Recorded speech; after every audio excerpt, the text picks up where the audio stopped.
Good morning, Mr. Vice President and Senators. Proverbs 16:3 states, "Commit your work to the Lord, and your plans will be established." As you wind down and prepare for summer break, you can get tired, be overcommitted, discouraged, or distracted by all that is on your agenda to be accomplished in this time of your Senate sessions. However, it is important to always bring to mind what is the main focus and my main reason for being appointed to this responsibility. Who am I here to serve, and what is expected and required of me? Am I carrying out all my responsibilities well, or do I need to recalibrate and readjust some things? Do I need to take better care of myself so that I can continue to show up at each session and be the best version of myself? What is required of me so that I can be recharged going forward? It is necessary for leaders, as they have been going for a while, to pause and to ensure that they keep their priorities and focus in view. Life can take a huge toll on you with great demands and lots of responsibilities.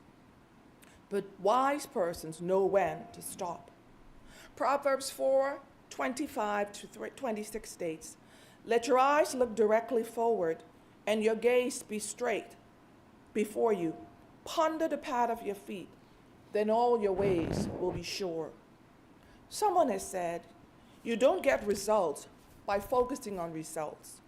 You get results by focusing on the actions that produce results. As you move to conclude your time before your break, you must each determine what results do you want to be had at the conclusion of these sessions, and what can you do to facilitate these results both as a senator and in your personal life. Remember the following. 1, each day is a gift and a wonderful blessing to start anew and to build on the success of yesterday. 2, take quiet time each day for daily devotions, meditation, and listening time so that you can hear where God is leading you and you can determine your focus for the day. 3, take care of yourself because there are many persons depending upon you and you want to serve well. 4, be wise. There are times to speak and times to listen. Ask God to help you to discern the right behavior for every occasion. 5, never forget that this appointment is at a pivotal time in the life and development of our nation. And you have been given the awesome responsibility to lead in these changing times. Lead well. 2 Chronicles 15:7 says, "But as for you, be strong and do not give up, for your work will be rewarded." Let us pray. Dear God, we give you thanks and praise that in each generation you raise up men and women to serve in our nation. Today, we pray for Mr. Vice President and all the senators of our country. In the midst of changing times and many challenges, equip them and fill them with the wisdom that they will need. Help them to discern when to say yes and when to say no. Let them never forget that they have been raised up for such a time as this. Guide, lead, and direct them, and may they surrender to your leading. Thank you, Lord, for our beautiful Bahamas, and we place it in your hands. In Jesus' name, amen. Please join in the prayer of our Lord. Our Father, who art in heaven, hallowed be thy name, thy kingdom come. Thy will be done on earth as it is in heaven. Give us this day our daily bread, and forgive us our trespasses, as we forgive those who trespass against us. And lead us not into temptation, but deliver us from evil. For thine is the kingdom, the power, and the glory, forever and ever. Amen.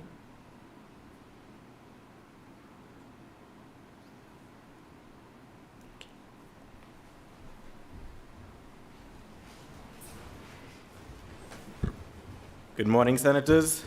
Welcome to our session, Friday, the 28th of July, 2023. First, I'd like to thank Madam Chaplain for her always pointed and thought-provoking devotions I'm sure I speak on behalf of all senators when I say we thank you for covering us in prayer each time we meet. Before we begin, I'd also like to acknowledge the presence of members of the gallery. These are interns who are with Cabinet Office for the summer. So it's always exciting to have young people here, and so we hope that today is exciting for you and forms a productive part of your summer internship at Cabinet Office. So welcome.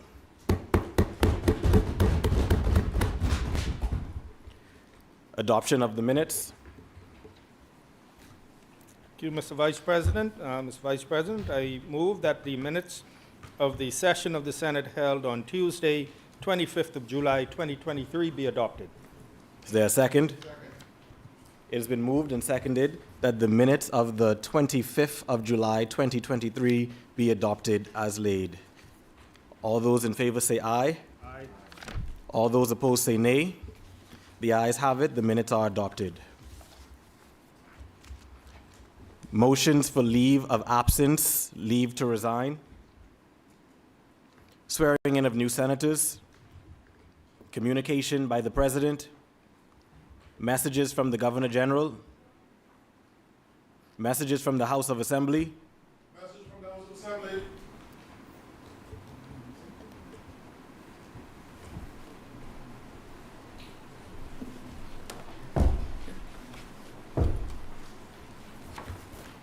Bahamas number 34.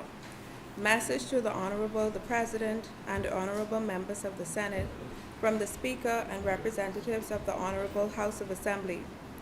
The House of Assembly acquaints the Honorable the Senate that they have passed the following bills and desire the consent of that Honorable Chamber, namely, a bill for an act to inspire, promote, and sustain a culture of volunteerism throughout the Bahamas. A bill for an act to amend the Magistrates Act. A bill for an act to provide for a substantial economic presence and annual reporting of a commercial entity carrying on relevant activities and for connected purposes. And to repeal the Commercial Entities Substance Requirements Act 2018 and for connected matters. A bill for an act to establish a parliamentary service for the Commonwealth of the Bahamas, to provide for a Parliamentary Service Commission, its membership, functions, procedures, and responsibilities, to provide for the transfer of public service officers to the parliamentary service and for the continuation of their service on the same terms and conditions, and for matters connected therewith or incidental thereto. House of Assembly, Nassau, 26 July 2023. Sylvanus Petty, Deputy Speaker, for Speaker.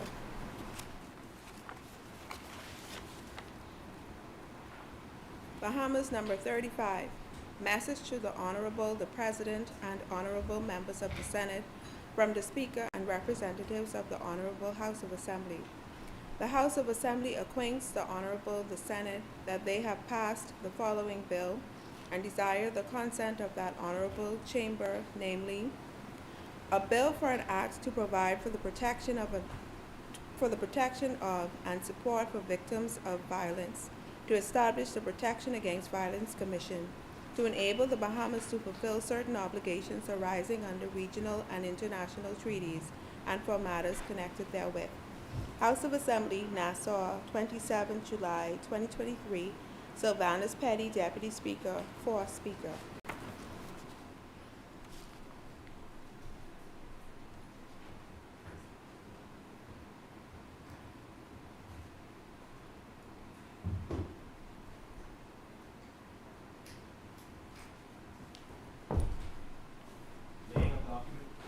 Laying of documents by ministers. Mr. Vice President. Communications by ministers. Communications by senators. Questions. Answers to questions. Presentations of petitions. Appointment of select committees. Reports of select committees. First reading of bills. Mr. Vice President, we had previously laid for first reading, we had introduced and read for first time a bill for the Commercial Entities Substance Requirement Bill 2023, a bill for an act to provide for the substantial economic presence and annual reporting of a commercial entity carrying on relevant activities and for connected purposes. And that has been read for the first time, Mr. Vice President. I have sought the concurrence of the side opposite. What we wish to do is withdraw that bill that has been read for the first time and replace it with this bill. You concur? No objections. So, Mr. Vice President, I move for first reading of introduction and first reading of this bill, a bill for an act to provide for the substantial economic presence and annual reporting of a commercial entity carrying on relevant activities and for connected purposes, to repeal the Commercial Entities Substance Requirements Act 2018 and for connected purposes.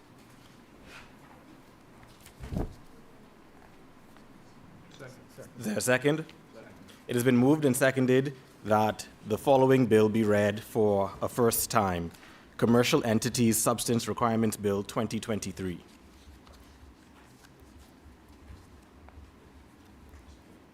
As many? As many as are in favor say aye. As many are in favor say aye. Aye. Those who oppose say nay. The bill has been read for a first time. Order that the bill be read first time.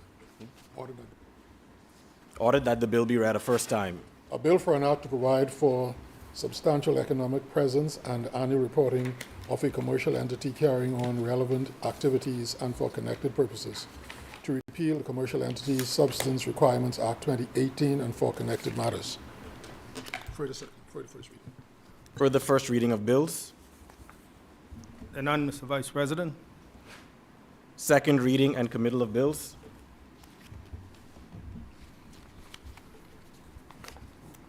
Mr. Vice President, before I begin, Senator, I would just like to join you in thanking the Honorable Chaplain for her, as usual, inspirational and thought-provoking devotions, and as well to welcome the young interns to the Senate. It's always good to see young people having an interest in our public affairs. They're always so full of promise, not quite as perhaps cynical and jaded as some of the older ones of us. So welcome, and we hope that this session today provides an educational experience for you. Mr. Vice President, I rise to move for second reading and committal of a bill for an act to amend the Antiquities, Monuments, and Museum Act to regulate and update the law relating to recovery of underwater cultural heritage. Mr.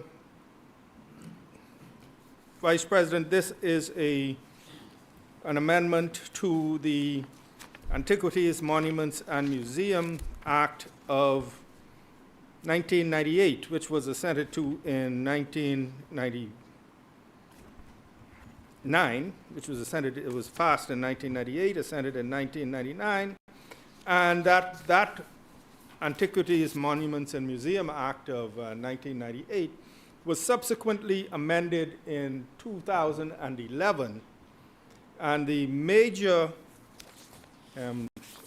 intent of the 2011 amendments was to firstly insert the definition of underwater cultural heritage. And so the original bill, the 1998 bill, dealt extensively with the establishment of a national museum and as well with the preservation of our cultural heritage. In 2011, the government came back to insert a definition for underwater cultural heritage and to insert provisions into the legislation on how we would deal with the underwater cultural heritage. Many of us think of it as underwater treasure, a sunken treasure. And so what we are doing here today is amending the provisions related to underwater cultural heritage, that is, cultural artifacts, treasure, so to speak, that is found in underwater. We are amending it firstly to just to clarify that the minister might transfer artifacts, and we're inserting the words title to artifacts, in Section 13 of the Principal Act, which Section 13 deals mostly with how we treat the underwater cultural heritage. So we are inserting a minor clarification to say the minister may transfer Title II, Cultural Heritage. And we go further in this, the main intent, Mr. Vice President, is to, in 2011, when the act was amended, the provision was that the sharing of the proceeds, so to speak, or the sharing of any recovered items, recovered artifacts, the division as it stands now in the law until we change it is that the licensee, i.e. the person who is recovering the artifacts, the treasure hunter, however we want to describe them, the salvager, would get 75% and the government would get 25%. And now what we are doing is amending that so that any underwater artifacts that are discovered are now shared 50% to the licensee, the person who's doing the recovery, and 50% to the government. And we are preserving the provision that if in the distribution of those artifacts, it is discovered, for example, that there is a particular artifact that is of great value to the national patrimony, national identity, national cultural heritage, it's value to the government, and it's in the interest of the government to retain it, then we can divert from the 50-50 split in favor of the government at that particular time, and then we'll equalize the 50-50 going forward. So that provision as well was in the previous act, and what it says was, notwithstanding subsection 10, which relates to the 50-50 sharing, the government and the licensee shall agree in writing that the government's retention of any underwater cultural heritage artifacts which are important to the protection of the national patrimony may exceed the government's 50% share in certain years, with the imbalance to be corrected by future divisions. So if there's a particularly valuable artifact that the government wants to retain that takes us over the 50%, we can do that and equalize it over the coming years. So in effect, Mr. Vice President, that is what we are amending. We're moving from a 75% to the licensee and 25% to the government to a 50-50 distribution of any underwater cultural heritage and artifacts that are discovered. As I said, Mr. Vice President, in the original Antiquities, Monuments, and Museums Act, which was passed in 1998, it dealt extensively with the establishment of a national museum. In 2011, when amendments were made to deal with to introduce into that mix of cultural artifacts underwater cultural heritage. And so that Bahamians might be aware, Mr. Vice President, the treatment of how exploration is done, how recovery is made, and how division of the recovered artifacts is done is treated extensively in the Antiquities, Monuments, and Museum Underwater Cultural Heritage Regulations 2012, which are very extensive regulations. And so I just wanted to reference them because members of the public listening to this debate might have any number of questions about, is it a wild, wild west out there, or how are these things dealt with? And we have extensive regulations dealing with how the minister responsible shall issue exploration licenses, what goes into his consideration in giving licenses. It allows for a maximum number of allowable licenses and a duration of licenses, restricts the license for exploration to a particular area.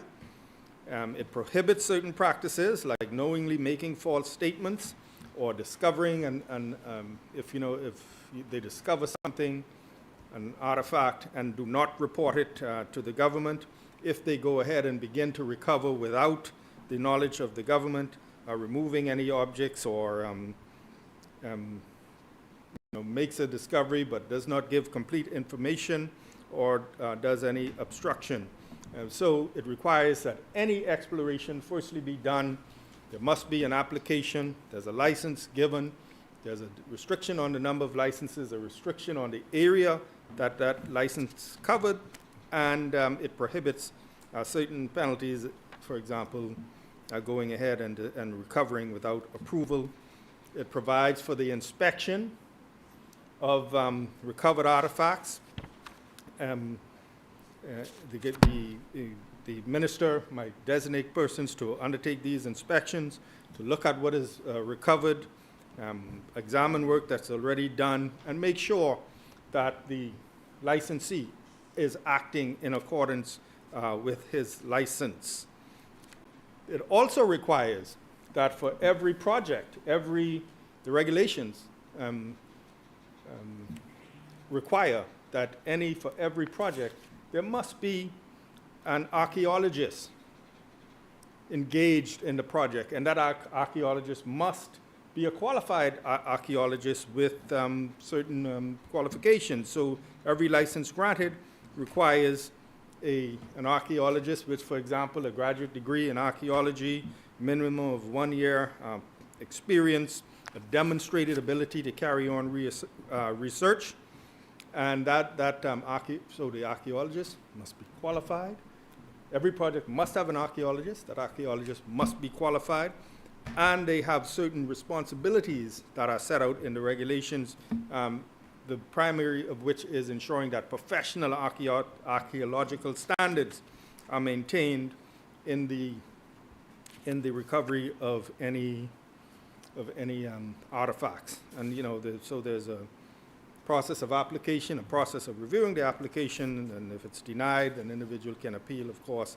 And if there are bad actors, then of course a license can be canceled. I wanted to take just a few minutes to talk about regulations, Mr. Vice President, just so that the members of the public are aware that when licenses are granted, exploration is made, there are procedures in place to ensure that the interests of the government and people of the Bahamas are protected, inclusive of representatives from the AMMC, the Royal Bahamas Defense Force, being on site. So when these discoveries are made, artifacts are brought in, they are recorded, and so for the purposes of making sure that our patrimony is protected and we get our fair share. The final point I want to make, so it's not a Wild West. There are regulations in place, and of course, as we know in our system, as we continue to operate, as you identify weaknesses, you come back and strengthen those. Final point I wanted to make, Mr. Vice President, is that, as I said and as I began, the 1998 Antiquities, Monuments, and Museum Act dealt extensively with the establishment of a national museum.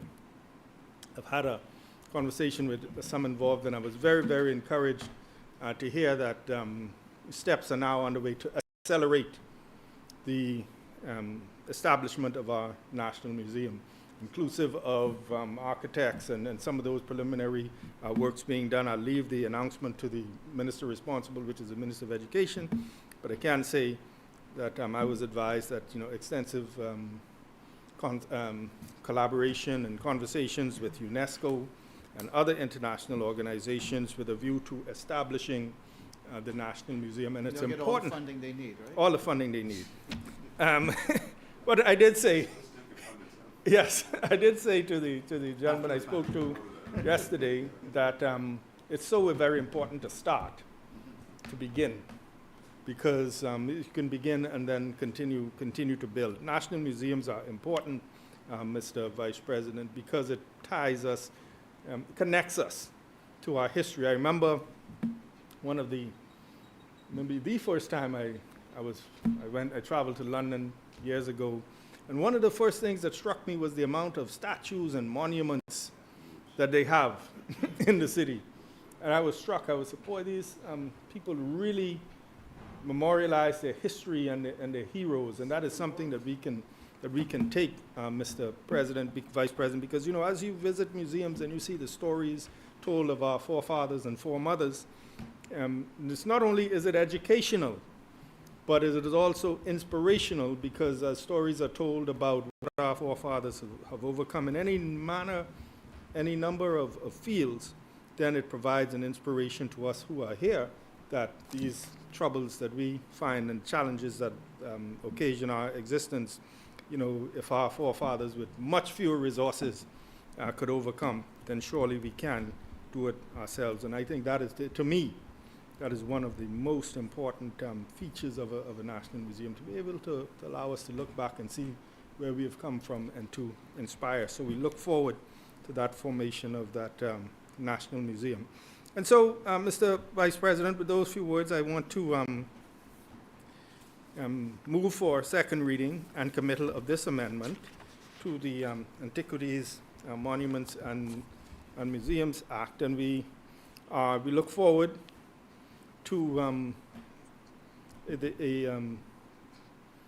this increase in the share that we will get, and that we will be able to preserve our patrimony and our heritage. I remember the last point I'll make in moving this, Mr. Vice President. We know there was some discovery made, and I had the pleasure of viewing some of the artifacts at a certain place where they are held for safekeeping.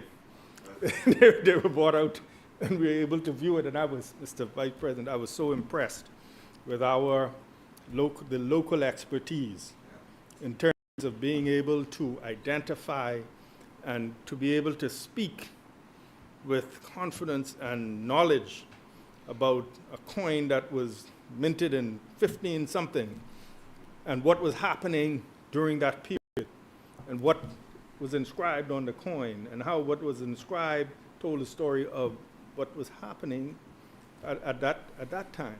And so I wanted to say that the knowledge and the expertise resident here in the Bahamas is tremendous, and we just look forward to being able to continue that. So, Mr. Vice President, with those few words, I want to move for second reading and committal for a bill for an act to amend the Antiquities, Monuments, and Museum Act to regulate and update the law regulating the recovery of underwater cultural heritage.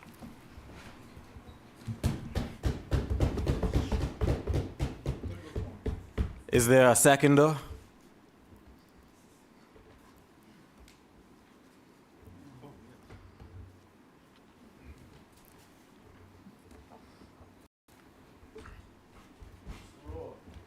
There. The chair recognizes Senator the Honorable Randy Roll. Thank you very much, Mr. Vice President. I got a new one for you. Mr. Vice President, colleagues, those listening via live stream, pleasant good morning. I want to also welcome our summer students. It's a pleasure to have you here. May you learn as much as you can and have an outstanding summer. It is always an honor to rise in these chambers and advise the Bahamian people of the great work that their government is doing for them. The saying that you have to know where you've been to know where you are going rings true with the debate of the Antiquities and Monuments and Museum Amendment Bill. The history of the great Bahamas, the history of the Bahamas is great, filled with intrigue and excitement.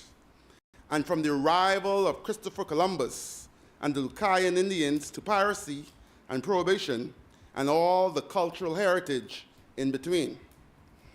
As a result of this, we have also been blessed with hundreds of historical markers to admire and share with future generations on just how far we've come as a country. Mr. Vice President, we hope to keep this history as a part of our future development, and this bill is just the start. The Antiquities and Monument Museum Amendment Bill in itself seeks to ensure that the Bahamian people get their piece of the pie, so to speak. As a matter of fact, this is our pie, and we are to be able to advise others as to how we are going to share our pie. Therefore, this bill will regulate and update the law relating to the recovery of underwater cultural heritage in the Bahamas and the allowed time period for which exploratory licenses can be granted. So, Mr. Vice President, on top of receiving an equal 50% share of artifacts recovered from Bahamian waters, we will also be able to monitor how long licenses will be able to operate. Licensees will be able to operate. We used to get treated like we are the conch, as the young people say. Gone are the days of allowing people to come into our country to do as they please, get rich, and leave the Bahamian people with nothing. This is a new day, Mr. Vice President. In this new day, in this new era, the Davis administration is not only listening, but we are also engaging and collaborating. One thing you won't be able to say about this administration is that we are a one-man band. As the Prime Minister said, it is our duty to protect our patrimony. These are the birthrights of every Bahamian man, woman, and child. We must value our history and our culture the way millions of people who visit our shores do. We have a collective responsibility to continue to breathe life into them for future generations. This bill is a no-brainer and should have no objections.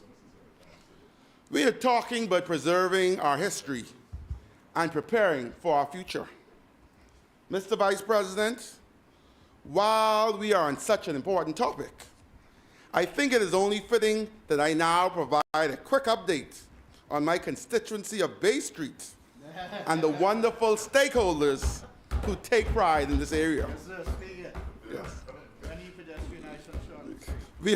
We are seeing a significant increase in our tourism numbers, and every day tens of thousands of guests are coming in via cruise ships straight to our city center. They come to the Bahamas to savor our delicious cuisine and enjoy our crystal blue waters. Unfortunately, downtown is not a representation of the brand that we are promoting globally. Downtown should be a place of national pride for Bahamians, where guests are able to really experience all that we have to offer. The government of the Bahamas has embarked on an aggressive campaign to revitalize and re-image downtown Nassau as a bustling hub for tourists and a ripe opportunity for Bahamian entrepreneurship. The project is all-encompassing and will address everything from the look and the feel of the Bahamas city center. The revitalization, redevelopment of downtown Nassau and the Nassau Cruise Port, along with other projects on the stream for the city center, are all aimed at enriching the lives of Bahamians and the tourism experience for our guests. Mr. Vice President, I am excited to announce that we are going to resume demolitions on derelict buildings extremely shortly. We have started this project a few months ago with some of the buildings, and we will continue this Bay Street transformation. This is just the first step. We are working with the owners of our downtown businesses to get this done.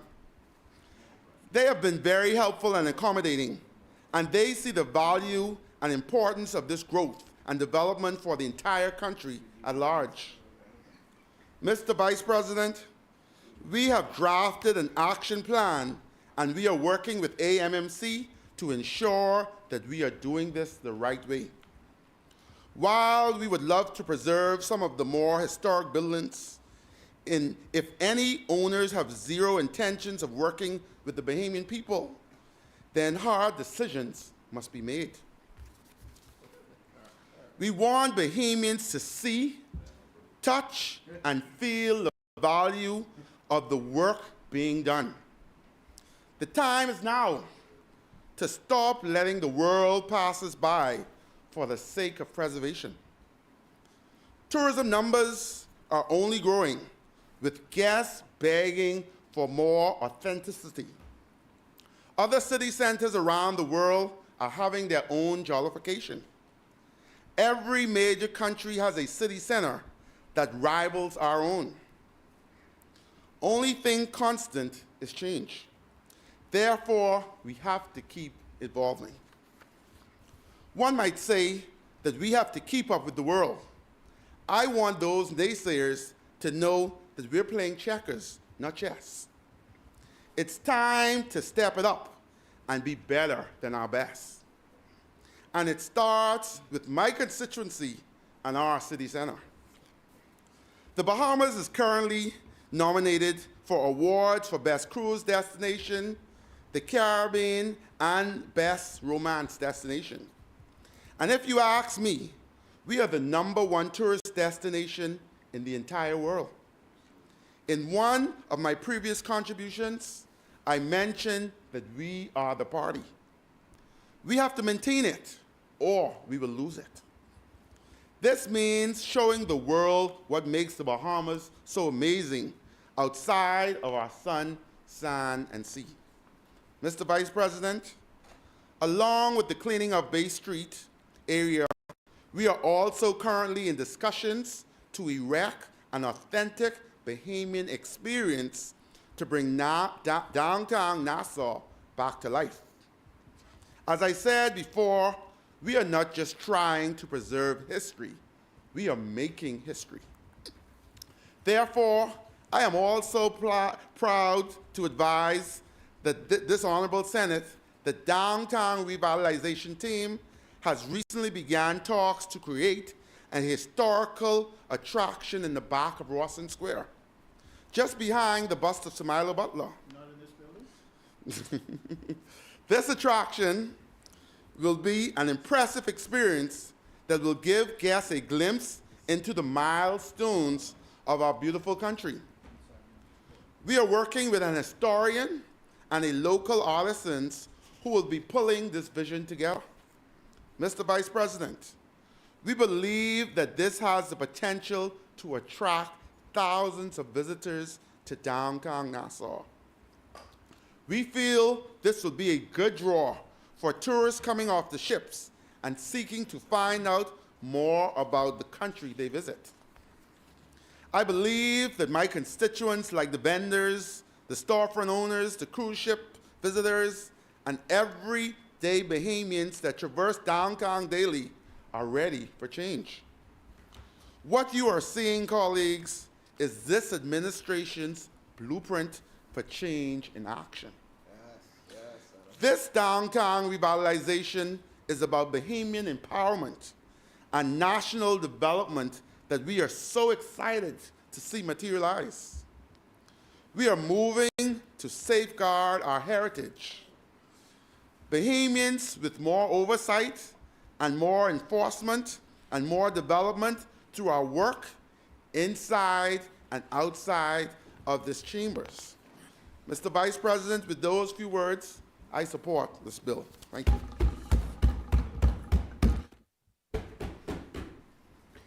It has been moved and seconded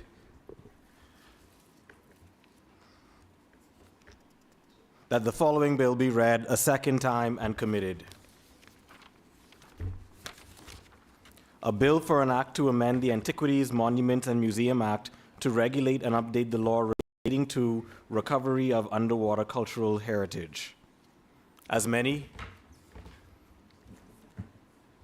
the chair recognizes Senator the Honorable Darren Henfield. Thank you, Mr. Vice President. It's an honor for me to be here following the mayor of Bay Street, Senator Randy Roll, who foreshadows wonderful work that should help to improve our city center. We look forward to the day when Bay Street will be closed to vehicular traffic, as we see in a lot of major European and other wonderful cities around the world where you can sit on a cobblestone street and perhaps enjoy a spot of tea. Downtown, we should be enjoying some switcher, some good old Bahamian cuisine, that kind of thing, free of traffic. The bill we debate today, in our humble opinion, is non-controversial, and we support it. I said it right at the outset. But there are some things historically that we want to contextualize as we look at the amendments that we make to the Principal Act and the regulations. I believe, quite frankly, that this treasure hunting business, as we like to refer to it colloquially, can be a Bahamian industry. The mover of the bill in this place indicated that, and I concur, we have a lot of Bahamian professionals who are engaged in this business and in this work. The challenge we've had is how it's a very expensive undertaking. And so, Mr. Vice, the challenge we've had is how do we raise the funding to get Bahamians deliberately involved and causing them to benefit and the country to benefit overall. So today we've come to debate a bill to amend the Principal Act to provide for any recovered artifacts to be shared between the government and the licensee, with each to receive 50% and the government to have first preference in selecting its share of the recovered artifacts. We will also amend the regulation making power to prescribe maximum period which a particular type of license may be granted. At the outset, know that, as I indicated, we support it. And you'll hear me say, before I sit down, that I thought we should ask for more than 50%. Yeah, okay. So that's it, right? I thought we should go for like 75, right? Even though this has been on the books for many, many years, over many, many administrations, we grow and we move. We are in full agreement with the assertion that we must do all humanly possible to control and safeguard this priceless heritage with which we have been divined. One can't help but acknowledge the richness of the irony in the concept that treasures that were formerly the property of the colonizers that are now falling into the hands of the colonizers and the slavers formerly held these properties. They now belong to the ones colonized and the children of former slaves. So, Mr. Vice President, in 1977, to put this thing in context, just 4 years after gaining independence from Great Britain, and 5 years before UNCLOS 3 concluded, our application to establish a 12-mile limit to the territorial waters endorsed the principle of the 200-mile EEZ, or Exclusive Economic Zone, including the ocean floor and mineral rights. The Bahamas codified its territorial jurisdiction by declaring a 200-mile EEZ by means of the Fisheries Resources Jurisdiction Act, Jurisdiction and Conservation Act. But the coup de grace was undoubtedly manifested through the indefatigable work and efforts of the External Affairs official George Stewart, under the leadership and direction of the Honorable Paul Adley, who was then the Minister for Foreign Affairs, when the UNCLOS Convention, which asserted the archipelagic regime in favor of the Bahamas, was finally signed at Montego Bay in December of 1982. This meant that the Commonwealth of the Bahamas would no longer be considered a cluster of small fragmented islands, rocks, and keys, but an archipelagic nation of 100,000 square miles, despite having a composition of 95% sea.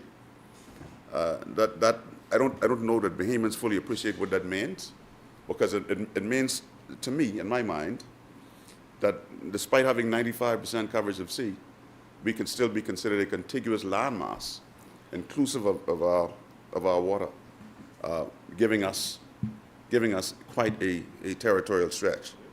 International acceptance of the Bahamas as an archipelagic regime established the country's sovereign and enforceable rights over adjacent waters of the seabed.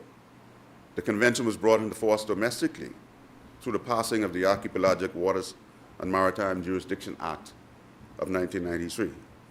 And so, Mr. Vice President, the Antiquities, Monuments and Museums Act 1998 that we amend today might be considered a continuation of our push toward realizing more of the benefits of the resources within the seabed of the Bahamas. It is worth noting that our maritime boundaries with the United States are yet to be agreed upon, despite efforts over multiple administrations to come to terms. Whilst I was in office, we came to an impasse with that area in the Gulf. In the Gulf, yeah. So I wouldn't put it that drastically, right? But we came to an impasse because where the median line intersects external of the 200 nautical miles EEZ is where our boundaries overlap.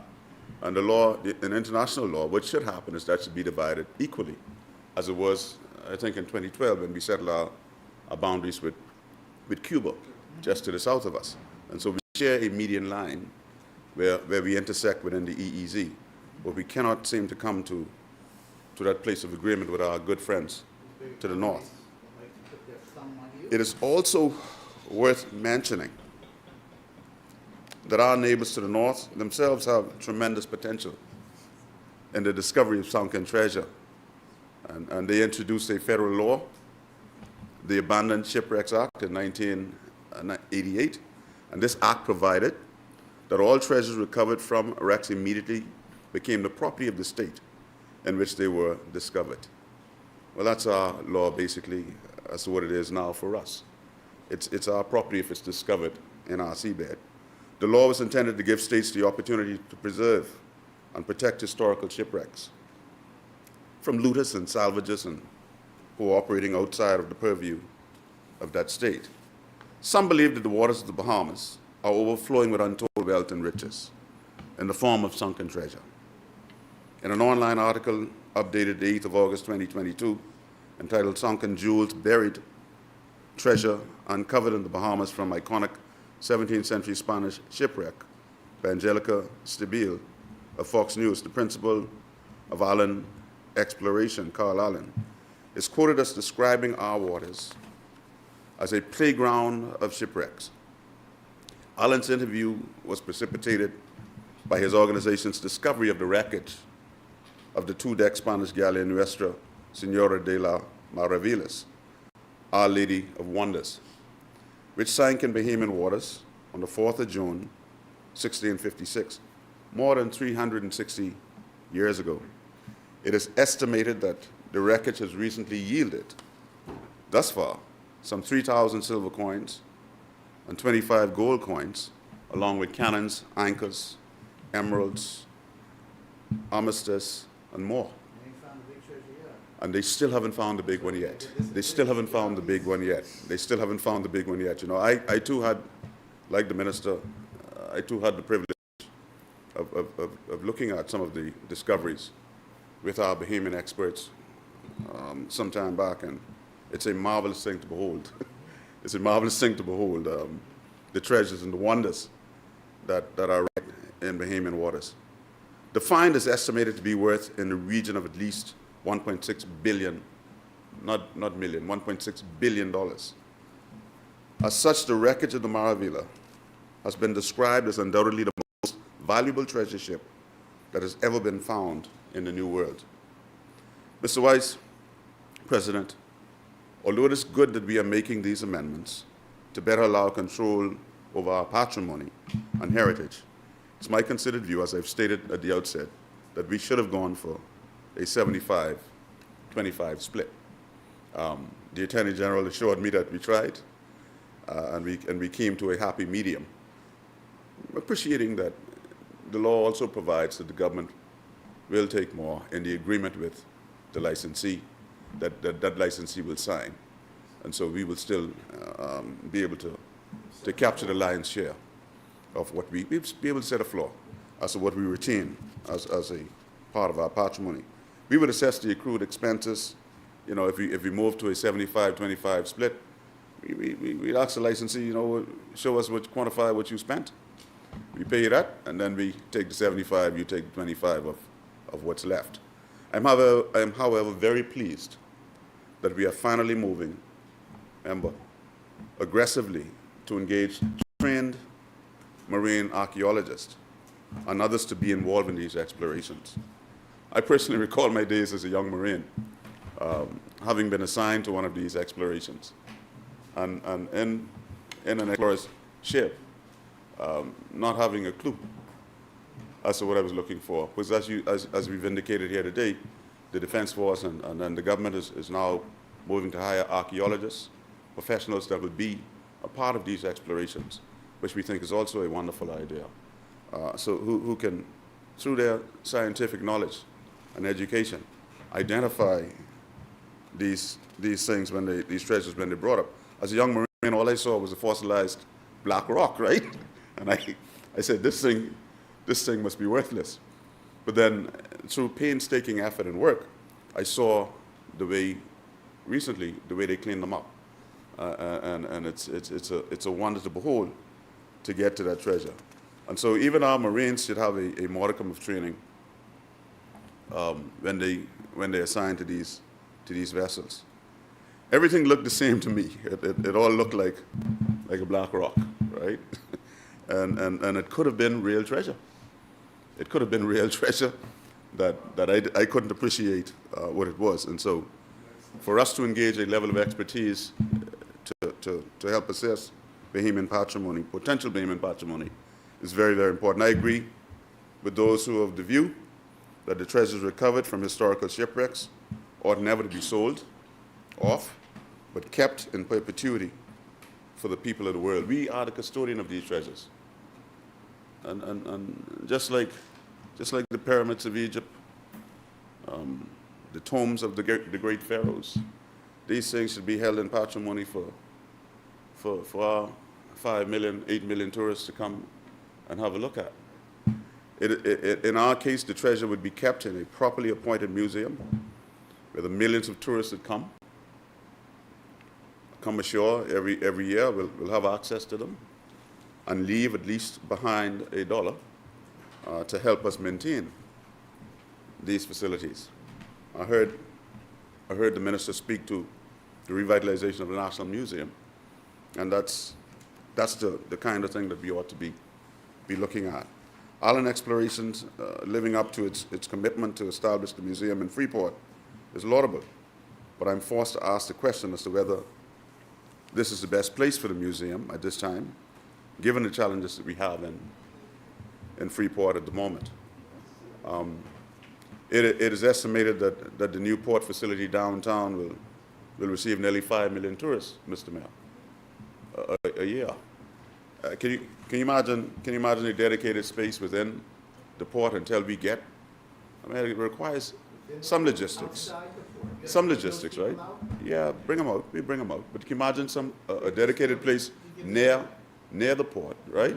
Since we find inside the port a little odious, and I accept that we need to find the means. We need to find the means of bringing people out of the port and getting them ashore on Nassau proper, and we can do it, because we have all of these historical sites, right, which are in the remit of antiquities and monuments, right? All of the forts that we have, all of these historical sites, the water tower that we have. There's no reason why we can't get these facilities up to the standard where they might attract pedestrian traffic from tourists. And I'm thinking that these treasures in a properly appointed space downtown or near downtown can attract tourists to come. When you go to Washington and you have the opportunity to look at the Smithsonian museums, it is a wonderful experience. I mean, it'll take you perhaps 2-3 days to cover them all properly, right? And these are the kind of touristic heritage things that we need to be moving toward. The Clifton development site, why can't we put it in period? Once in Sacramento, I stopped at a station where they prepared people in the days to go into the West. And they had everything in period, right? So can you imagine a slave village in period down at Clifton, at that site, and tourists are able to be bused there and to go have a look to see the rock ovens and the ruins and perhaps, you know, replicas of slaves or slaves acting in period. If you put on a show at a particular time of the day, I believe we can make a lot of money. We've been looking at it so much for so long, and then we complain when the tourists don't want to come ashore from the cruise ships that are really in competition with us. They are in competition with us, you know. So now my colleagues from Grand Bahama might oppose my view, but perhaps we should consider encouraging the move of the museum, which is placed to treasure the marvelous downtown Nassau area. You know, and I do have that in my notes here, not in the new port, but somewhere downtown. Somewhere downtown in order to incentivize our cruise ship passengers to venture. Now, this building, I believe, AG, I believe this building should be used in the same way that it is now, and we can put replicas in here as well. Political, and make tours of these places so people can begin to learn the history, Mr. Weiss. And that way we give the treasures the maximum exposure. You know, it'll be a wonderful thing to see over there, Mr. Milo Butler, in a wax, a replica of him holding the mesa or handing it to Sir Lyndon. and then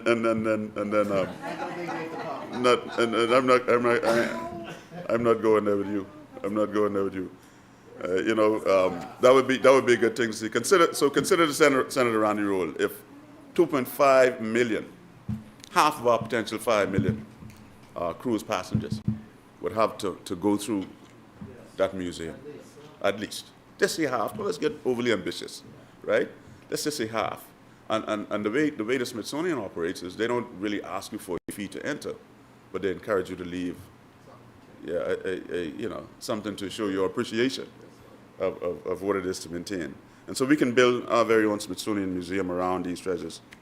Art and slavery, by improving our Clifton site, put John Canoe in there somewhere, and we're well on our way, you know. And so with those few words, I want to commend this bill, and with that I rest. Thank you, Mr. Weiss.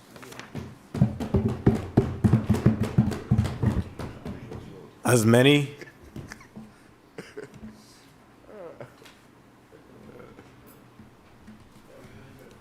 the chair recognizes Senator the Honorable Darren Pickstock. You know, I always keep my powder dry.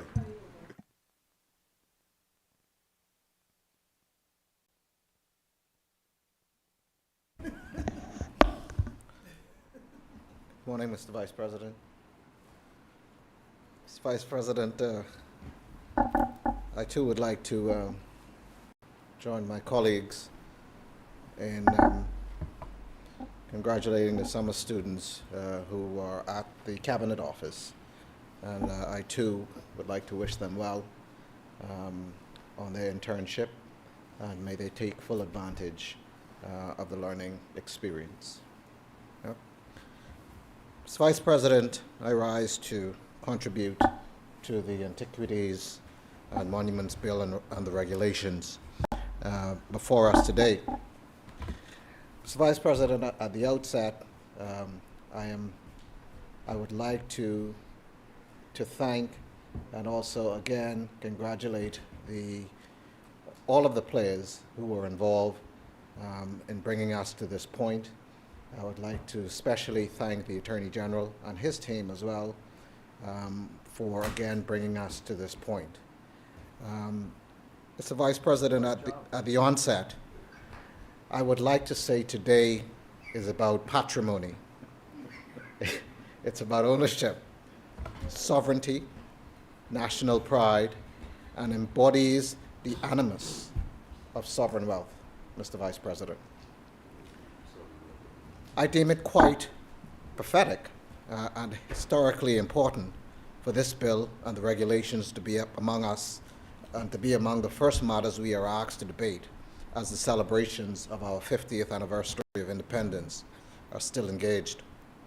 This bill seeks to protect items which are in our waters, which have historical significance to the wider world, can be deemed to be owned by the Bahamas, and just as importantly, the bill and regulations establish how licenses are granted, the type of licenses, and how the findings or discovery of such artifacts and treasures, which is a word not used loosely in this context, Mr. Vice President, is to be shared between the government and the people of the Bahamas and the licensed explorer who makes the discovery.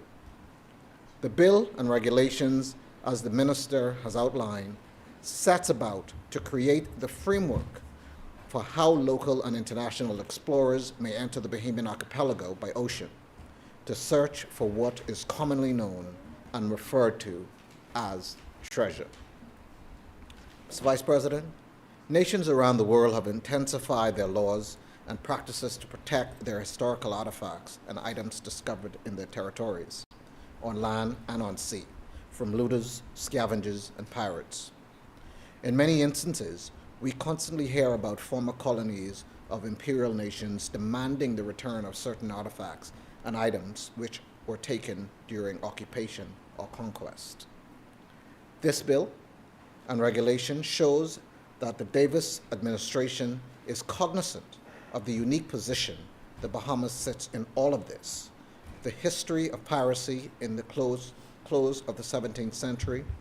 Buccaneering tells us about how the passageway was in our waters were used by the Spanish, the Dutch, the English, and the Portuguese. Cartographers may have mapped for centuries where galleons, a Spanish term, or shipped from the English explorers and pirates sank or were wrecked either by conflict or in natural weather catastrophes. Technology has developed to the modernization of deep sea submersibles, and all of us are aware of the tragedy of a recent venture on such a craft that was on a voyage to explore the Titanic, the infamous world ocean liner that is the stuff of movies, songbooks, and drama. It is therefore very incumbent on the government, recognizing that there are explorers who engage in the business of treasure finding and how the waters of the Bahamas figure prominently in their searches, to shore up the legislation. So, Vice President, time alone will tell what has been looted from the waters and removed and taken out of our jurisdiction and or sold for mega dollars to international collectors who prize these items. Mr. Vice President, the waters of the Bahamas, the land, are yet to give up all that is buried here. As children, we grew up on stories about Blackbeard's cave and where he hid his loot. We know that the pirates were our first big spending tourists, as they could relax in the safe port of Nassau after their voyage of plunder. This is how our parliamentary democracy started, Mr. Vice President, with the arrival of the Royal Governor Woodrow Rogers and the motto, Expulsus, Piratus, Restitua, Commercia, which we removed after 300 plus years, just a short 50 years ago, with the national call to Bahamianization. Forward, upward, onward, together. Small nations such as ours often have to rely and depend on the international world or scholars to bring us up to speed on important facets of what is abound in our sovereign territory. It would take two renowned American scholars to tell us of the importance and connectivity of our history as contained in the land known as the Clifton National Heritage Park. I am sure that the Attorney General grew up with stories about the connectivity of Preacher's Cave. Our waters are vast, history of Spanish Wells. Yes, vast.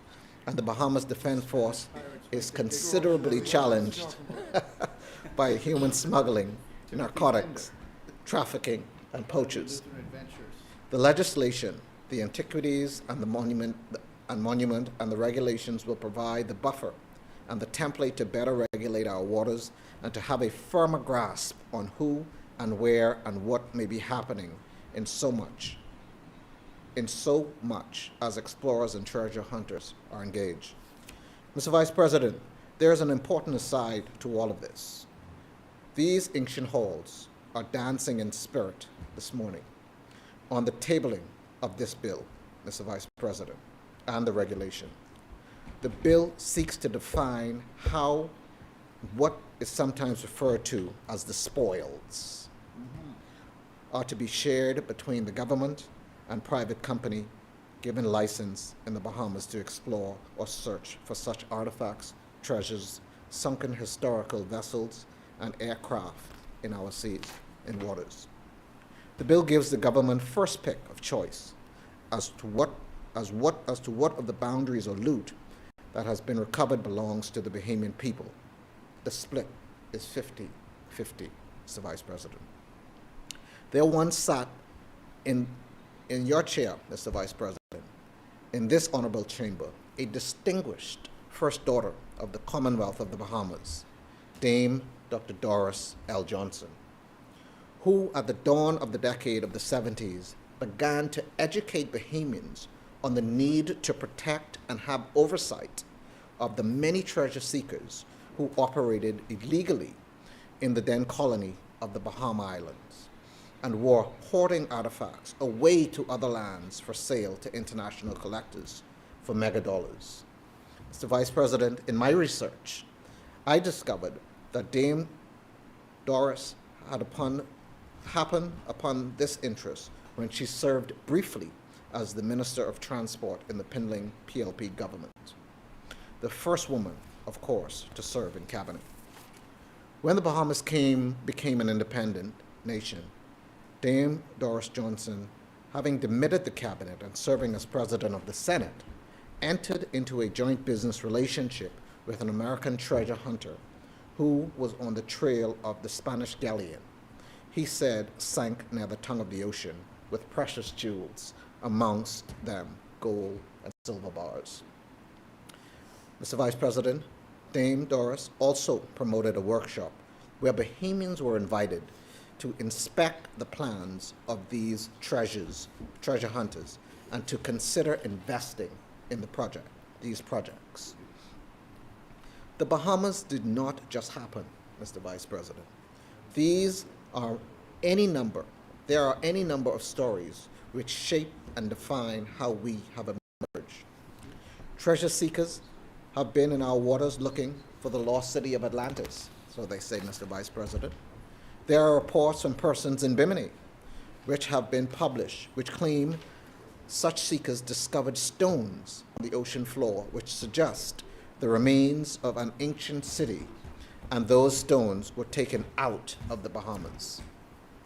While this Antiquities and Monument Bill before us speaks to how bounty is to be shared, there will be concerns as to how do we monitor what is discovered, where it is discovered, and how do we guarantee licensees who make such discovery exclusivity to their findings.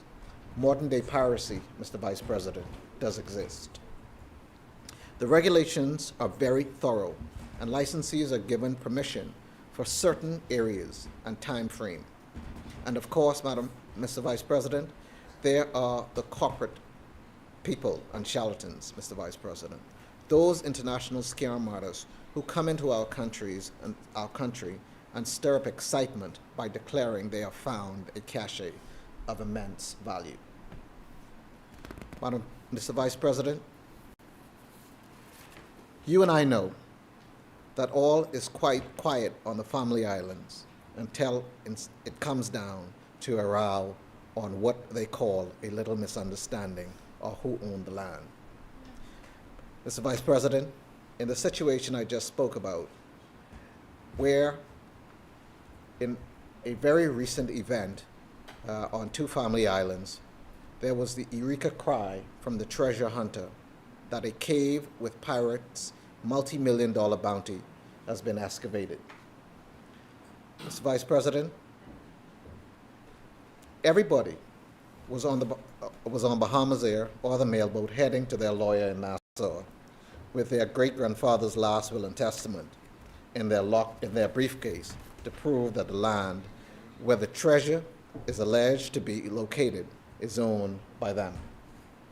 I have not heard very much about that situation. The treasure hunters there went quiet. The treasure they were after was not buried in some cave or in a Spanish, Dutch, or English galleon wreck, or the Bahama banks. Their treasure was in the goose who they got to buy into their scheme, and having collected their so-called buy-in money. Of course, the cave turned out to be just a hole in the dugout of a sophisticated backhoe, Mr. Vice President, a scam. Notwithstanding those diversions, nations around the world are shoring up their legislation to protect and safeguard their artifacts and things of value and worth which belong to their people. This legislation gives us assurance as to how much findings can be split and gives the added plus that the government gets the first pick for whatever may be found. It's 50% for the Bahamian people. This is a step, Mr. Vice President, in the right direction. Dame Doris would bless these proceedings today, Mr. Vice President.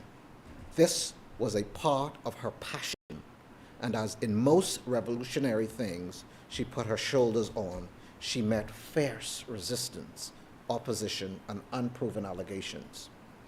I am voting yes, Mr. Vice President, on this bill on regulations in honor and memory of Dame Doris L. Johnson, whom the record will show was a trailblazer in this field of endeavor on antiquities and monuments and what lies within our ocean bed. I rest, Mr. Vice President. Not a word of controversy. As many, the chair recognizes Senator the Honorable Michael Halkitis. Thank you very much, Mr. Vice President. I want to thank all senators. Thank senators for their support and for their contribution. Mr. Vice President, I think everything was well said, and so I move for second reading and committal of a bill for an act to amend the Antiquities, Monuments, and Museum Act to regulate and update the law relating to the recovery of underwater cultural heritage. It has been moved and seconded that the following bill be read a second time and committed. A bill for an act to amend the Antiquities, Monuments, and Museum Act to regulate and update the law relating to recovery of underwater cultural heritage. As many are in favor, say aye. As many are in favor, say aye. Aye. Those who oppose, say nay. The motion is carried. Ordered that the bill be read a second time and committed. A bill for an act to amend the Antiquities, Monuments, and Museums Act to regulate and update the law relating to recovery of underwater cultural heritage. Further second reading of bills. Thank you, Mr. Vice President. Mr. Vice President, I rise to move for second reading and committal of a bill for an act to inspire, promote, and sustain a culture of volunteerism throughout the Bahamas. Mr. Vice President, this bill is to be known as the Governor General's Volunteer Society Bill 2023. And as stated in Clause 3 of the bill, Mr. Vice President, the objective of this bill, for this act, is to promote volunteerism throughout the Bahamas. Mr. Vice President, it's a very short bill that begins by defining what a voluntary activity, what a volunteer, and what volunteerism is. And of course, I'm sure we can agree that all of these are very, very worthwhile ideals, and as we commit ourselves to them, we take steps in collectively building up our community. And so, in short, Mr. Vice President, it defines a voluntary activity as any activity undertaken by free choice and without the expectation of a financial reward, and an activity done individually or within the framework of informal or officially registered non-governmental, non-profit organization or a national or international public entity. So activity done individually or as part of an organization, and that activity is for the public benefit, for the support or service to others in the areas of community development and addressing human needs, promoting civic engagement in the country's democratic process, advocating for and raising consciousness about human rights and equality, the environment, and gender equality, and any other charitable purposes. So that is what a voluntary activity is described as. A volunteer, of course, is a person engaged in voluntary activity, and volunteerism defined in the Act as the act and the means of, the definition is the act of helping others by free choice for the common good, and which influences the history, politics, religion, socioeconomic and cultural characteristics, wealth distribution, labor, beliefs, values, and traditions of a community, and importantly, which enables persons to participate in the social life, human needs, and development of the community. So those are the definitions of the activity, what a volunteer is, and what the spirit of volunteerism is. It goes on to speak about the spirit and the principles of volunteerism, which, if we were to just put in a nutshell, Mr. Vice President, is to participate of one's own free will, acting for the common good without the expectation of any reward. So doing work for the benefit of the entire community without the expectation of any reward, financial or otherwise. And what this bill seeks to do, Mr. Vice President, is to establish a society called the Governor General's Volunteer Society, which will work to promote the spirit of volunteerism throughout the country. And so the Governor General's Volunteer Society will be a non-profit organization, a body corporate, of course capable of suing and undertaking certain acts. And the role of this Governor General's Volunteer Society will be to inspire, promote, and sustain a culture of volunteerism in the Bahamas, to serve as an advocate for volunteers' interests and activities, to aid in the coordination and networking of volunteer organizations, and to advise and to bring awareness to personal volunteer experience. So, as a society with those responsibilities, there shall be a council that will consist of the Secretary to the Governor General, and it goes on to list, the bill goes on to list the members, the Secretary to the Governor General, the Chairman or Co-Chair of the Advisory Committee, a representative from the Ministry of Education, Ministry of Social Development, Ministry of Youth, Sports and Culture, Bahamas Christian Council, Bahamas Chamber of Commerce, 2 representatives from the private sector, and 1 member of the Advisory Committee. And their role will be to promote the spirit of volunteerism throughout publicity campaigns, social media, other media, and volunteer initiatives and recognition and awards efforts. And then the bill goes on to describe the Advisory Committee.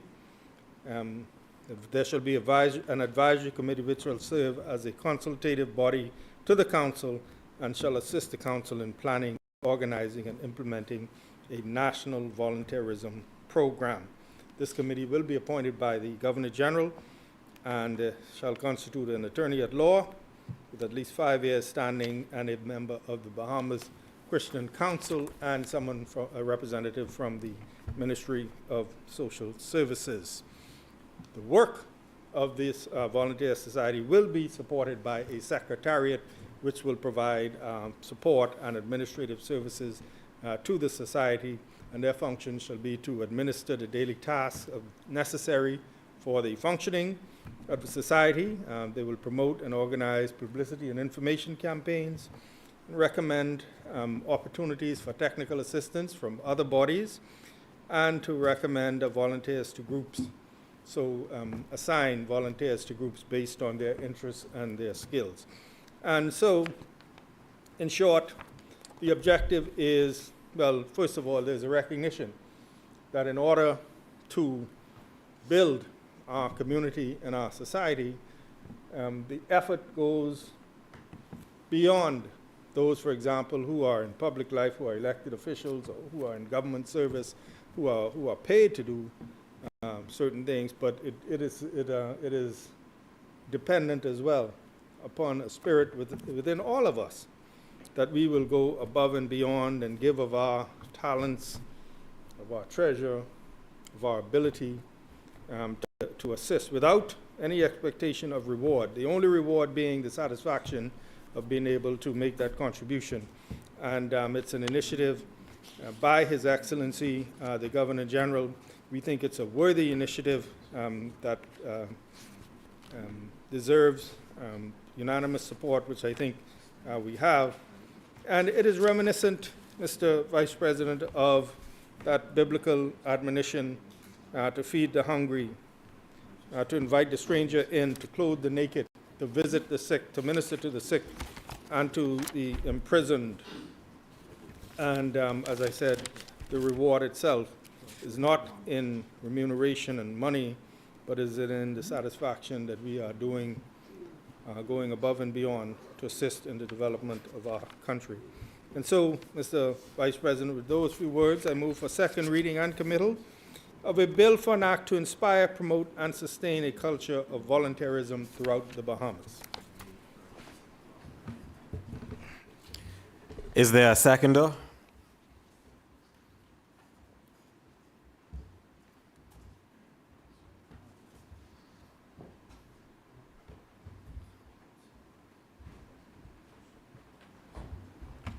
The chair recognizes Senator the Honorable Maxine Seymour. Thank you, Mr. Vice President.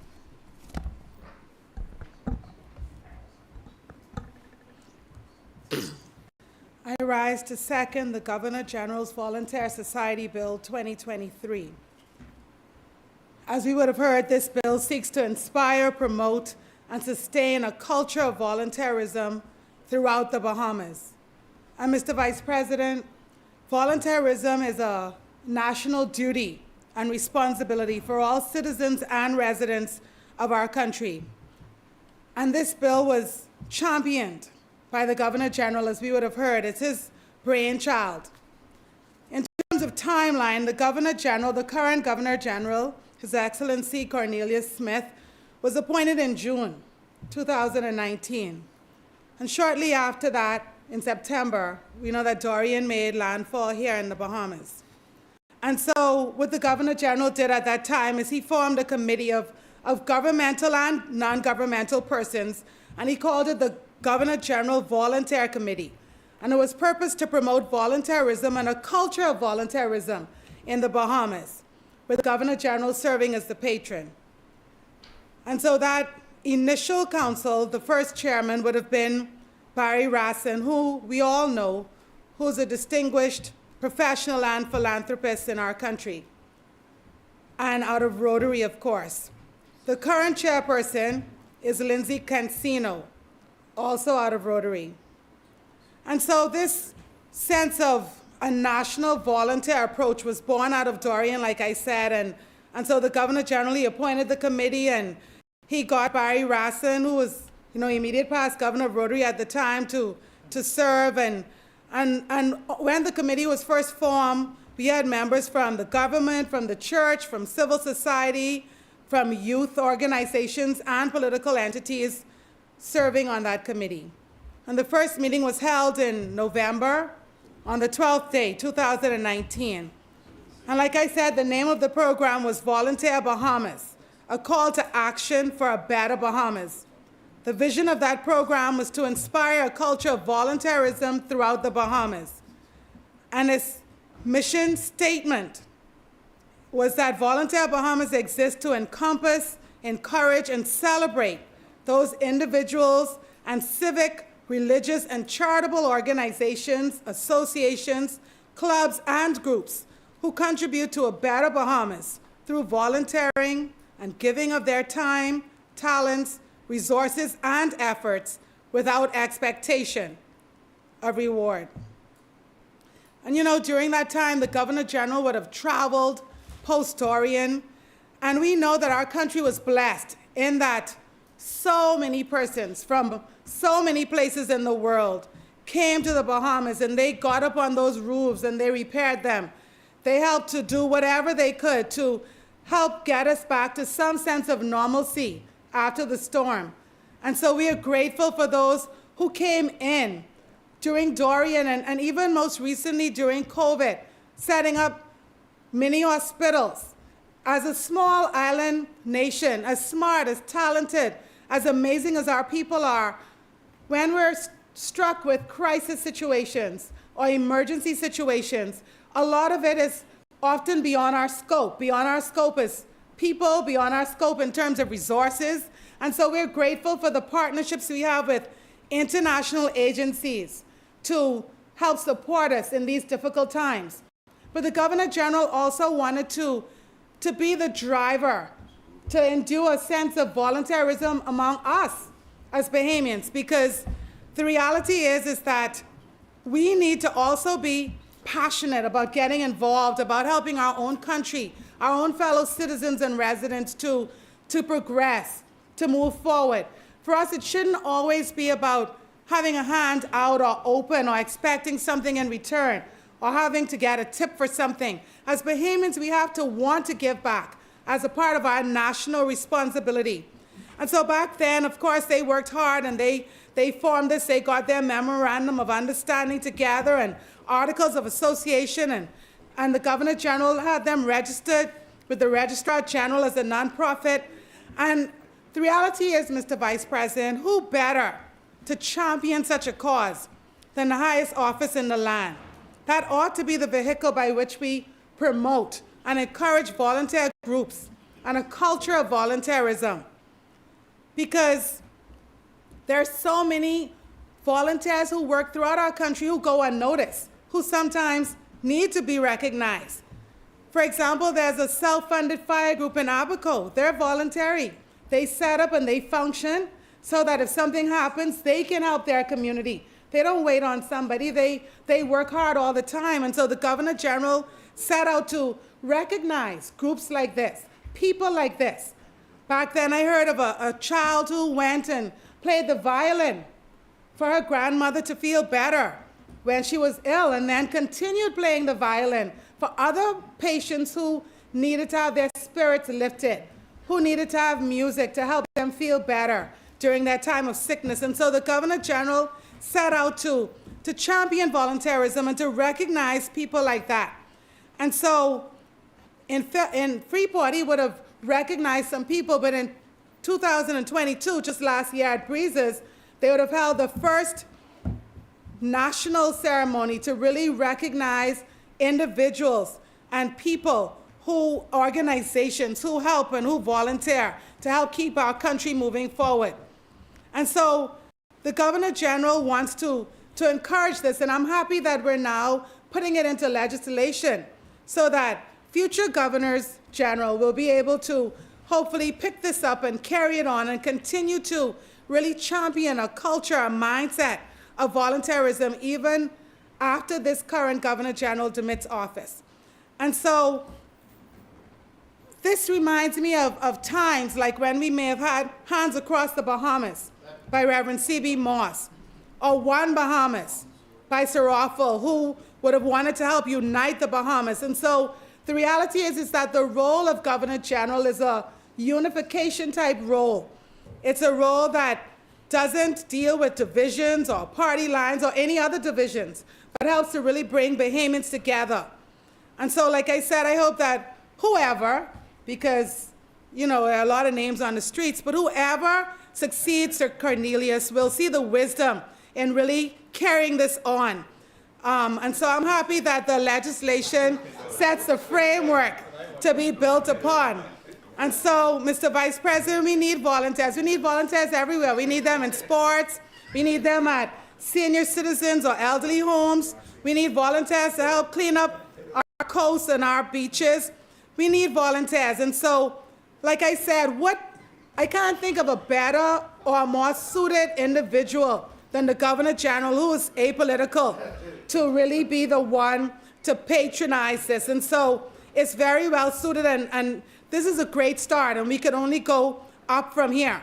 In fact, last November, the Governor General Volunteer Bahamas held a blood drive, and we all have heard of stories of people who were not able to necessarily access blood in time. And so that's important. And so here it was in November, the Governor General had a pop-up blood drive with Princess Margaret Hospital on National Volunteer Day, and it was held at the mall.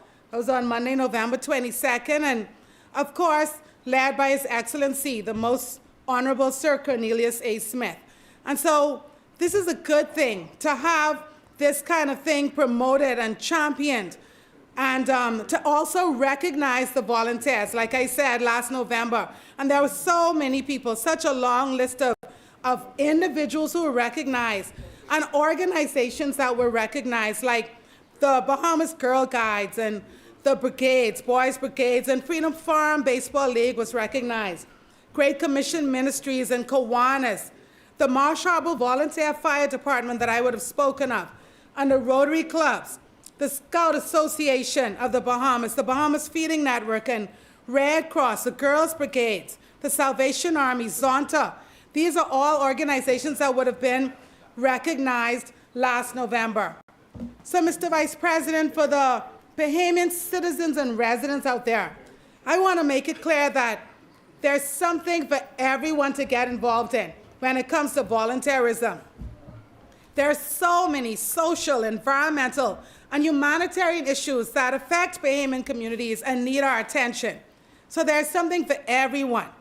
Whether people are interested in environmental sustainability, climate change, we talk about pollution, they're among other pressing global issues that impact us here at home.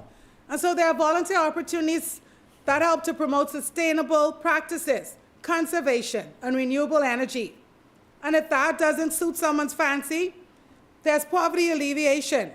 We could have local volunteers who can work to reduce poverty and improve living conditions for disadvantaged communities. And these include initiatives that just help people to access basic needs like food, like water, like healthcare. For those who may be into education, maybe retired educators or just people who wanted to be a teacher but chose another career path, improving access to quality education is vital for empowering individuals and communities. And so there are organizations who work to provide educational resources, infrastructure, and support to underserved areas. So volunteers are needed to help with tutoring, to help with after-school programs, even small school repairs. You know, on some islands, keys, where they might try to be self-sufficient. Not that they should have to, but even here, we don't always have to depend on the government for everything. Perhaps if you see something that needs to be done and your child attends that school, see how you could get involved and volunteer. When it comes to healthcare and disease prevention, there's so many, like countless volunteer opportunities that exist, because we have organizations locally that champion all sorts of health-related issues, whether that's AIDS, whether that's diabetes, whether that's kidney issues, whether that's cancer, sickle cell, the list goes on. There are organizations to get involved in. So perhaps if you may have lost a relative or a friend to a particular disease, or maybe even lupus, anything, you may even have it, find a way to get involved, to volunteer, to promote awareness, to help people avoid and prevent these challenges. And so addressing health disparities and really promoting access to healthcare services, that's a significant social responsibility cost, Mr. Vice President. Of course, we know that now more than ever, when it comes to gender equality and women's empowerment, we need to strengthen the work of many organizations who work to push for that. And so women's rights are essential to create a more inclusive and equitable society. So volunteers can work to combat gender-based violence, to promote economic opportunities, and ensure equal access to education and health care. Perhaps someone wants to get involved in youth empowerment, which is equally significant. And so supporting and empowering our young people, these are the future leaders of the Commonwealth of the Bahamas, is critical for sustainable development. And this includes any number of programs. I mean, junior achievement comes to mind, but there are so many other opportunities out there to volunteer, to get involved. And we must not forget our animals, Mr. Vice President. And so animal welfare is also important to creating a brighter Bahamas. And so people who are looking to volunteer, you know, I actually know people who don't bother with people. There are people who actually, you know, they actually say that they don't prefer people. So if you prefer animals, then get involved in BARC. Get involved with the Humane Society. Get involved with Operation Potcake and other organizations who are out there who are advocating for the ethical treatment of animals. Mr. Vice President, disaster relief and humanitarian assistance. You know, if that's the cream in your coffee, get involved, okay? Because this is critical. And like I said, this is what inspired the Governor General. So providing aid and support to communities affected by natural disasters like hurricanes, whether through Red Cross or Rotary, just get involved, volunteer, because after that storm, we need people on the ground right away. Yes, we appreciate those who come from afar, but we need persons at home to volunteer, to get involved in. Even when international organizations come to assist us, we still need local volunteers to help drive the work that they do. So, Mr. Vice President, people might need a reason to get involved and to figure out why volunteer, what motivates someone to volunteer. And people volunteer for various causes for so many reasons. And, you know, the reality is that whatever cause we choose to support, whether that's the environment, animals, healthcare, it's really influenced by our own personal values, interests, and societal factors. And so we might volunteer because we have a passion for something or a personal connection. People often volunteer, you know, because they feel deeply connected to something. This might be due to personal experiences, like I said, or just a sense of empathy for those affected by the cause, or just a desire to make a positive impact on an issue that they care deeply about. We may do it just for altruism and empathy, because as human beings, Mr. Vice President, we all have an innate desire to help others and demonstrate acts of kindness. So volunteering allows individuals to express their altruistic tendencies and extend compassion to others in need. Mr. Vice President, volunteering offers opportunities for personal growth and skill development. People volunteer to learn new skills, gain work experience, or improve their existing talents. Because, you know, the reality is, and I say this to college graduates sometimes, you know, you get out of college, everyone wants a certain amount of years experience. Well, someone may not hire you right away. But if you just graduated and you're a computer programmer, then maybe you want to see whether or not the Bahamas AIDS Foundation needs a computer programmer. And you can volunteer, so you can help to build your skill. You can help to build your experience. So there are so many reasons why it makes sense to volunteer. And simply just giving back or gratitude. Some people volunteer as a way to give back to their communities or express gratitude for the support that they've received in the past. And so, Mr. Vice President, you know, you may have grown up in a particular community and you may have worked your way out of that community, but you could go back to that community and give back to that community in meaningful ways to the children who are still in that community. Or, for example, like Senator Duncombe, he didn't grow up with a father, he grew up in a single-parent home. So now what is he doing? Out of gratitude, he's giving back to people like him who would be in homes without a father, and he's formed an organization to help mentor them as a man. And so there are so many reasons to give back. Volunteering also gives us a sense of purpose and fulfillment. And so, you know, if you feel like you're contributing to something greater than yourself, it feels really good to just work alongside people to make a big difference in the country. Okay, so giving back is a fabulous way to pat yourself on the back, you know, and so maybe you just want to help volunteer just to become an advocate for a specific cause. So you work to raise awareness about an important issue or to promote positive change. The reality is, Mr. Vice President, is that volunteers play a crucial an indispensable role in society, and their importance is evident in various aspects of community life and social development. And Mr. Vice President, the Bahamas simply needs volunteers. Volunteers help to drive most of the good we do, I should say. And over the past 2 decades in my career, part of my job description has always been, community, sponsorship, philanthropy. And it's allowed me to give out, I'm sure, more than $1 million, minimum of $1 million from various companies to community organizations, and really and truly having an opportunity to interact with those NGOs and community builders and see what they do. You know that the volunteers are the ones writing for sponsorships. The volunteers are the ones following up. The volunteers are the ones putting the event together. And so the reality is that there's so many opportunities out there to get involved. There's no excuse to get involved, exactly, just like Dr. Alf said. Just like Dr. Alf said, get involved, Bahamas. And so there are opportunities. And volunteers help to address unmet needs. They fill gaps in services and support that may be inadequately addressed by perhaps the government or formal institutions. So volunteers could step up and help certain populations and to meet specific needs in our community. And volunteers can help us build stronger communities and really help foster a sense of community and social cohesion.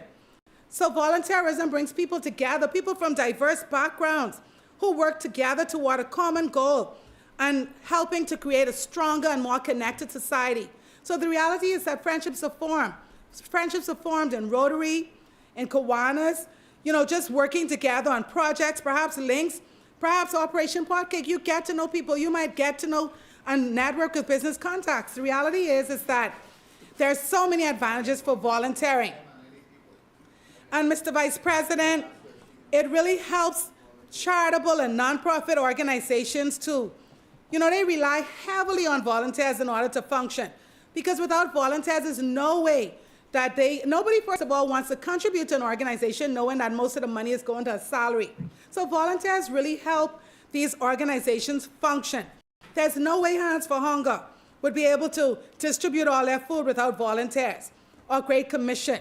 So we need volunteers, and volunteers help bring unique skills and expertise. So for example, if an NGO is building a new headquarters, they can't afford the going rate for an architect or contractor.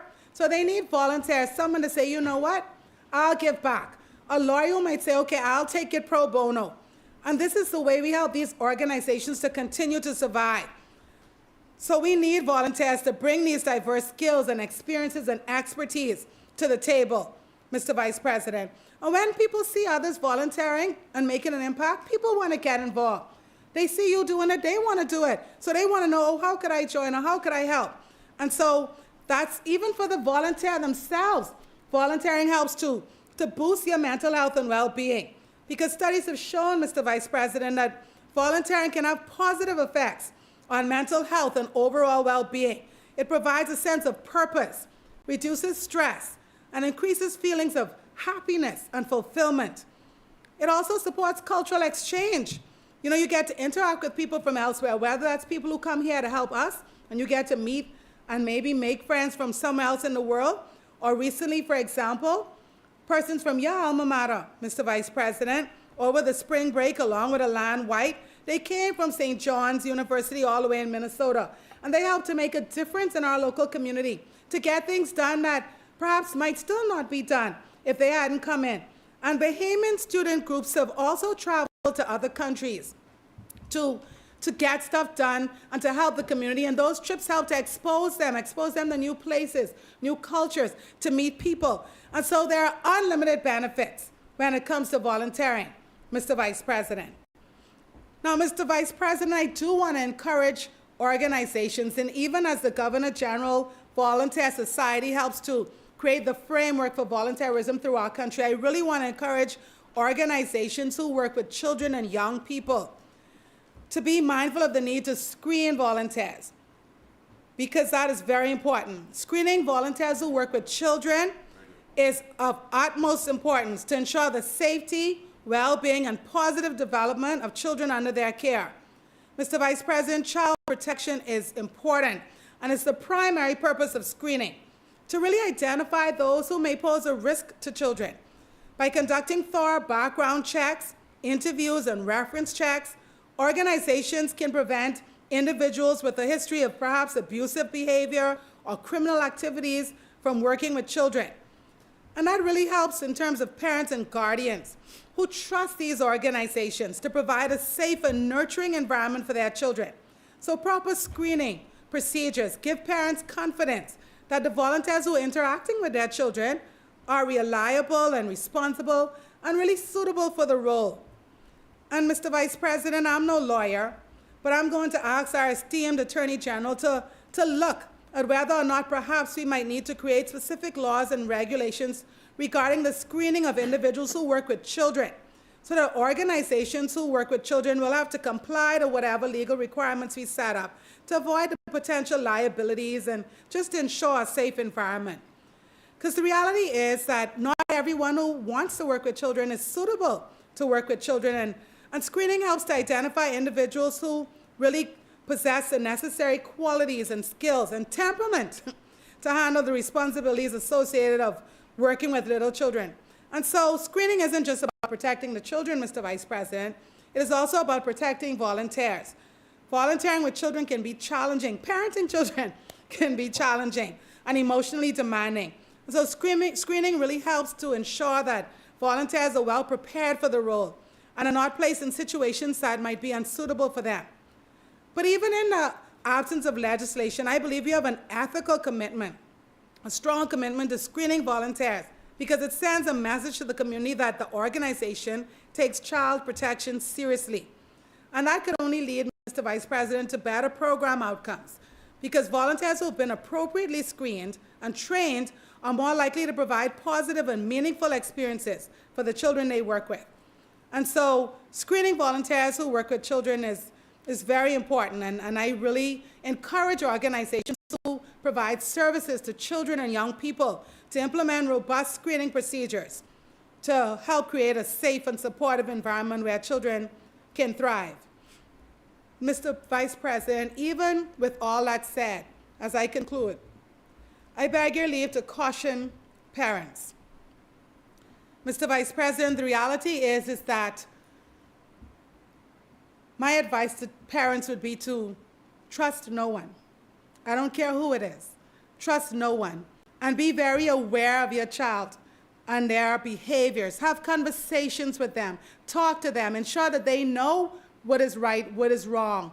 And encourage them to come to you and to be open with you if anything happens. And also be minded if a child who is always excited to go to a certain program or club or organization is now stenching a little bit or no longer is enthused about it. Don't force the child. Perhaps have a conversation with that child. Because, Mr. Vice President, the reality is that everyone does not volunteer for the right reasons. And so people see opportunity and they perhaps volunteer. And so we just have to be mindful as parents, to be very mindful of where we put our children, who may volunteer to babysit for us. We have to be mindful as parents, Mr. Vice President, and I don't care who it is, how long you knew them, what they say, what their qualifications are. Be very careful who you trust when it comes to your children. So, Mr. Vice President, volunteers are essential because they bring compassion and dedication and skills to address societal challenges and to promote positive change and to help us build a more inclusive and supportive society. And their contributions are far-reaching. They have far-reaching impact on individuals, communities, and the world at large. And so I commend the Governor General, and I proudly support and second the Governor General's Volunteer Society Bill 2023.